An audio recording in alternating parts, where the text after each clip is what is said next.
Across the history of the planet, extinction has claimed more species than can be counted.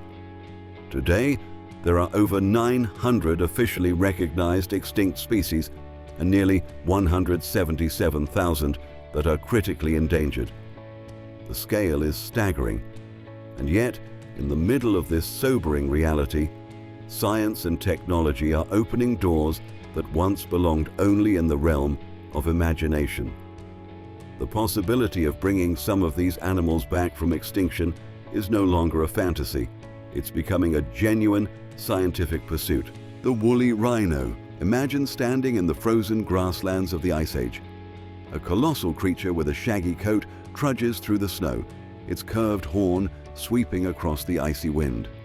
This was the woolly rhino, known scientifically as Quelodonta antiquitatis. It thrived during the Pleistocene epoch, a time when the Earth's climate favored sprawling steppe landscapes filled with mammoths, bison, and predators adapted to the chill. The woolly rhino was perfectly suited to its environment. Its thick fur shielded it from frigid winds, while its bulk allowed it to conserve heat and plow through snow in search of grasses.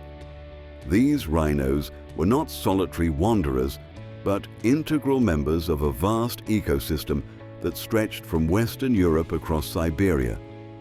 For thousands of years, they roamed these lands until a double blow: climate change at the end of the Ice Age and the hunting pressure from early humans brought their reign to an end around 10,000 years ago. Their extinction marked the loss of one of prehistory's great herbivores. Yet remarkably, the woolly rhino has not vanished entirely from scientific reach. Frozen remains preserved in the permafrost of Siberia hold strands of intact DNA. Advances in genetic sequencing and editing, including CRISPR technology, raise the possibility of reconstructing the rhino's genome. By editing the DNA of modern rhino species, scientists could attempt to mimic the genetic traits of the woolly rhino and, perhaps, recreate this Ice Age titan, the great auk. From icy grasslands, the story moves to the rocky coasts of the North Atlantic, where another creature once thrived in enormous numbers, the great auk. This striking seabird, known scientifically as Pinguinus impennis, was a flightless bird with black and white plumage reminiscent of penguins, though it was not closely related. The resemblance was purely superficial, yet the bird's appearance and behavior drew inevitable comparisons. The great auk's body was built for the sea. Its small wings worked like flippers, propelling it through cold waters with agility as it hunted fish. On land, it gathered in huge colonies to breed on isolated islands scattered from Scotland to Newfoundland. These gatherings made the birds easy targets. In the early 19th century, the demand for feathers, oil, and meat sealed the great auk's fate. European markets prized feathers for pillows and clothing, and hunters slaughtered countless birds. Images from that era show piles of dead auks stripped for their feathers, a haunting reminder of how quickly abundance can vanish. The last confirmed sighting occurred in 1844, when the final known pair was killed off a small Icelandic island. But extinction might not have to be the end of the story. Modern genetic science has explored the possibility of resurrecting the great auk. By reconstructing its genome from preserved specimens and implanting the modified DNA into the egg of a closely related bird, such as the razorbill, a great auk chick could potentially be hatched. The concept is complex and would demand years of effort, yet it is not far-fetched. Unlike the woolly rhino, the great auk is considered a more suitable candidate for de-extinction.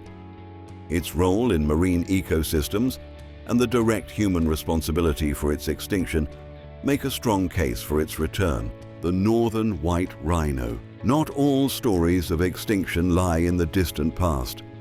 Some are unfolding right now in plain sight, and none is more tragic than that of the northern white rhino. These magnificent creatures are among the largest of all rhinoceroses, with some adults weighing up to 5,000 pounds and stretching 13 feet in length. They once roamed across East and Central Africa, preferring open grasslands and savannas where they grazed peacefully in groups. The confusion surrounding their name is a tale of mistranslation. Dutch settlers once described them as the wide-lipped rhino, referring to their broad, wide upper lip. When English speakers later encountered the word, they interpreted wide as white, and so the white rhino was named. Despite the name, their skin is no different in color from other rhinos. Sadly, poaching for horns and habitat destruction decimated the northern white rhino population. Today, only 2 remain alive, and both are females, rendering natural reproduction impossible. Without intervention, this subspecies is functionally extinct. Unlike many species lost to history, the northern white rhino's battle is happening now, and the scientific effort to save them is very real. On the likelihood scale, the chances of seeing them thrive again rank high, an ambitious 9 out of 10. Should these efforts succeed, it would mark not only a victory for the species, but also a monumental milestone in conservation: the Carolina parakeet. In the forests of the eastern United States, once fluttered a bird that few alive today have ever seen, yet it was once a common sight. The Carolina parakeet, known as Conurhopsis carolinensis, was the only parrot species native to North America. Vibrant green feathers adorned its body, while its head glowed with bright yellow, making it a spectacular splash of color in the landscape. Carolina parakeets were known for their lively social behavior. They gathered in large, noisy flocks, filling the air with constant chatter as they darted through dense forests with incredible agility. Their beauty and abundance should have secured them a long future, yet within a few decades, they were gone. The early 20th century saw the last of these birds disappear. Their feathers were in demand for fashion, forests were cleared for agriculture, and diseases may have further weakened their numbers. The final known individual died in captivity in 1918, marking the end of North America's only native parrot. On the scale of likelihood, the Carolina parakeet stands at a middle ground, around 5 out of 10. It is not impossible to imagine their calls once again echoing in North American forests, though the timeline and practicality remain uncertain.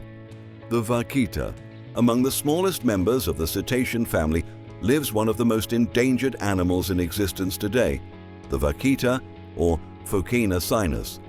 Growing no more than 5 feet long and weighing less than 100 pounds, the vaquita is a tiny porpoise with a rounded head, dark rings around its eyes, and distinct patches near its mouth. Its appearance gives it a strikingly unique expression among marine mammals. The vaquita inhabits only one small region of the planet, the northernmost waters of the Sea of Cortez. For decades, it remained elusive, only formally described by scientists in 1958. Its rarity and secretive nature made sightings uncommon, and its population dwindled alarmingly over the years. The primary cause of its decline is entanglement in illegal gill nets used to catch another endangered species, the totoaba fish. Totoaba swim bladders fetch staggering prices on the black market, earning the grim nickname cocaine of the sea. In pursuit of these bladders, gill nets are strung across the vaquita's habitat, and the porpoises often drown as unintended victims. On a scale of likelihood, the outlook for the vaquita is bleak. Without immediate global action, the probability of survival stands at 0 out of 10. Still, if conservation measures are truly enforced, there remains a faint chance that this small yet resilient marine mammal could bounce back. The black-footed ferret. The final animal on this journey is a reminder that sometimes extinction does not always mean the end. The black-footed ferret, Mustela nigripes, was once declared extinct in the wild. This small carnivore, a member of the mustelid family, lived across the Great Plains of North America, relying heavily on prairie dog colonies for both food and shelter. As grasslands were converted to farmland and prairie dogs were eradicated as pests, the black-footed ferret's habitat collapsed. By the late 20th century, the species was thought gone forever. Then, in 1981, a small population was rediscovered in Wyoming, sparking intensive conservation efforts. Captive breeding programs began, aiming to reintroduce ferrets into their natural habitats. Though success was limited by disease and habitat challenges, the population slowly increased. Then, in 2020, a breakthrough occurred. Using preserved genetic material from a ferret named Willa, scientists cloned a new individual named Elizabeth Ann. This was the first cloned black-footed ferret, marking a historic achievement in wildlife conservation. Cloning not only revived the species' numbers, but also introduced long-lost genetic diversity, a crucial factor in ensuring long-term survival. With continued breeding and conservation, the black-footed ferret's future looks brighter than many once imagined. On the likelihood scale, their recovery scores a hopeful 8 out of 10. The stories of these animals are reminders of both loss and hope. They highlight the consequences of human actions, but also the potential of human ingenuity and compassion. Whether through de-extinction, conservation, or simply valuing what still exists, the path forward depends on choices made today. If this journey through the lives of lost and endangered animals sparked wonder, there's much more to explore. Check out other deep dives into extinct creatures, and don't forget to like, subscribe, and share. Every voice and every action counts when it comes to protecting the incredible diversity of life on this planet.